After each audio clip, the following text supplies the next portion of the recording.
अनंतनाग के अहलन गडोल का एनकाउंटर आज तीसरे रोज भी जारी रहा। हालांकि जो एनकाउंटर था, गोलियों का तबादला था, वो पहले दिन से रुका हुआ था, लेकिन आज तीसरा दिन हुआ कि ये ऑपरेशन जो है लगातार जारी रहा। और इस बीच जो रेनफोर्समेंट थी वो मज़ीद मंगाई गई और पूरा इलाका जो है वो अभी भी कॉर्डन ऑफ है। जिस तरह से हमने पहले भी कहा कि डेंस फॉरेस्ट्स है पूरा, जो अगर इसकी टोपोग्राफी या फिर जियोग्राफिकल कंडीशंस की बात करेंगे तो यकीनी तौर पर एक चैलेंज भरा ऑपरेशन है और काफ़ी चैलेंजेस है सुरक्षा बलों के सामने। और यही वजह है कि आज तीसरे दिन भी ये ऑपरेशन जारी रहा। हालांकि ये जो ऑपरेशन था ये एक स्पेसिफिक इनपुट पर लॉन्च किया गया था और जो हमने पहले भी बताया कि गुज़श्ता कई दिनों से ये ऑपरेशन जारी था, लेकिन 10 अगस्त को उस वक्त एनकाउंटर शुरू हुआ जब इस पीर पंचाल पहाड़ी रेंज में छुपे मिलिटेंटों और फोर्सेस का आमना सामना हुआ। और इनिशियल फायरिंग, जो कि इब्तिदाई फायरिंग हुई, तो उसमें सेना के 3 जो जवान थे वो ज़ख्मी हो गए और साथ ही साथ 2 सिविलियन भी ज़ख्मी हो गए। और जिसके बाद उन 5 को अस्पताल पहुंचाया गया, जहां पर सेना के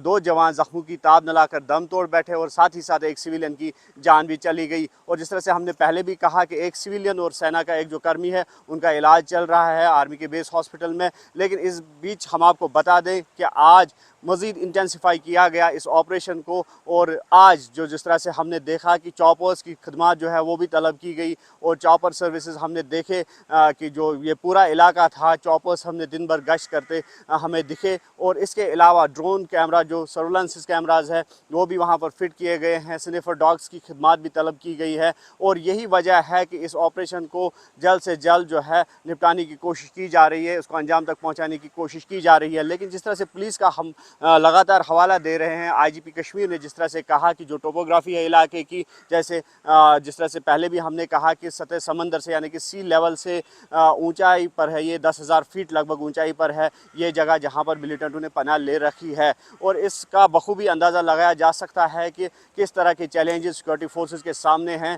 और लेकिन इन चैलेंजेस को यकीनी तौर पर जिस तरह से पुलिस का दावा है, सिक्योरिटी फोर्स का दावा है कि जो वहाँ पर फोर्सेस है वो यकीनी तौर पर इस चैलेंज को पूरा करेंगे। और ये कोशिश की जा रही है कि जो वहाँ पर मिलिटेंट मौजूद है उनको ट्रैक डाउन किया जाए, उनकी नकल हमल जो है उनका सुराग लगाया जाए। और इस बीच हम आपको बता दें कि आज दिन में भी गोलियों की आवाज़ें सुनाई दी गई, जो कि एनकाउंटर स्पॉट है वहाँ से गोलियाँ जो है गोलियों की आवाज़ सुनी गई। लेकिन ये बताना जो है कबल वक्त होगा कि क्या ये कॉन्टैक्ट एस्टैब्लिश हुआ था। हालांकि इब्तिदाई जो सूत्र है, सूत्रों के हवाले से हम खबर ये दे सकते हैं कि ऐसा लगा था कि कॉन्टैक्ट फिर से एस्टैब्लिश हो गया सिक्योरिटी फोर्सेस और मिलिटेंटों के बीच। लेकिन ये कहना कबल वक्त होगा, क्योंकि ये ऐसा भी हो सकता है कि ये आर्मी या फिर पुलिस की जानिब से स्पेकुलेटिव फायरिंग थी, चाहे क्योंकि अगर वहाँ पर मिलिटेंट मौजूद होंगे तो यकीनी तौर पर उनको एक चैलेंज दिया गया और उनकी जो मूवमेंट है उसको ट्रैक करने की कोशिश भी हो सकती है। लेकिन इस बीच हम आपको बता दें कि ये जो ऑपरेशन है एक अहम मरहले में दाखिल हुआ है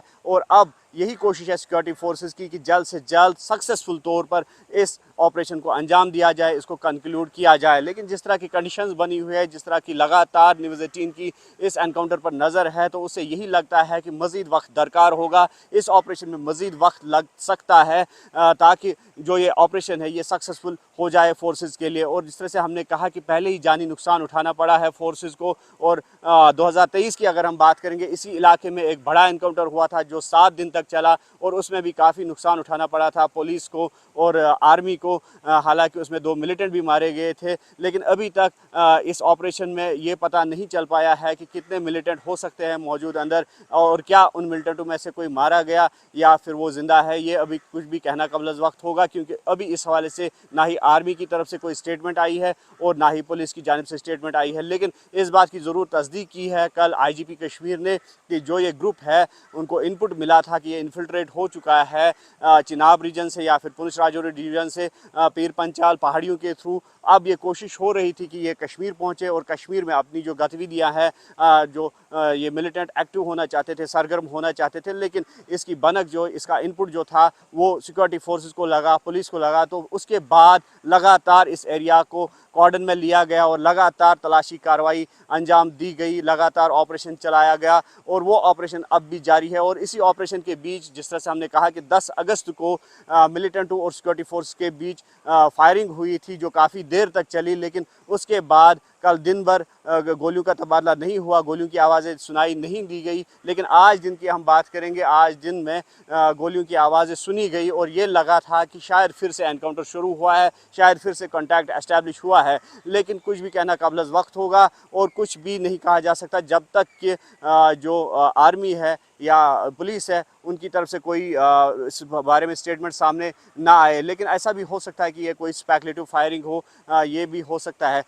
लेकिन जिस तरह से वारफेयर मैथड्स या फिर लेटेस्ट टेक्निक्स की अगर हम बात करेंगे, ड्रोन सर्वेलेंस कैमराज की हम बात करेंगे, तो लगातार जो ये टेक्निक्स है, जो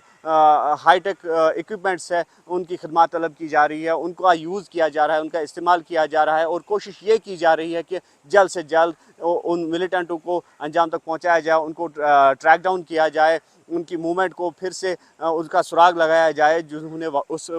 जंगल में पनाह ले रखी है। और न सिर्फ कश्मीर बल्कि जो चिनाब रीजन है या फिर पुंछ राजौरी डिवीज़न है या फिर कपरन इलाका है, तो पूरी घेराबंदी की गई है इस फॉरेस्ट एरिया की और ये कोशिश की जा रही है कि जो एंट्री या फिर एग्ज़िट पॉइंट्स है उनको लगातार जो है बंद ही रखा जाए, ताकि मिलिटेंटों के लिए कोई भी ऐसा चांस ना हो कि वो वहाँ से राह फरार इख्तियार कर सके। और हम आपको बता दें कि लगातार आज तीसरे रोज़ भी अहलन में आम जिंदगी जो है वो मुतासिर ही रही, क्योंकि लगातार